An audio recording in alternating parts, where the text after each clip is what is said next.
તો વધુ સમાચારમાં વાત કરીએ તો ધારી નજીક આવેલ માધવપુર ગામે ધારાસભ્ય જેવી કાકડિયા દ્વારા વિકાસના કામોનું ખાતમુહૂર્ત કરવામાં આવ્યું છે।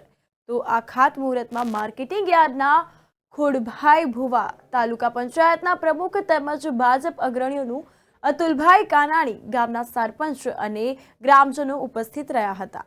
તો આ ખાતમુહૂર્તને લઈને ધારાસભ્ય જેવી કાકડિયા દ્વારા જણાવવામાં આવ્યું હતું કે ધારી તાલુકા ખાતે 30 કરોડના કામ ટૂંક સમયમાં શરૂ થનાર છે, જેમાં ધારી તુલસી શ્યામ 10 મીટર લાંબો રસ્તો તેમજ ધારી દલખાણીયા સ્ટેટ હાઈવે અને ધાંગધ્રા પાસે જે બેઠા પુલની કાયમી સમસ્યા છે તેને ઊંચો લાવી અને નિવારણ કરવામાં આવશે।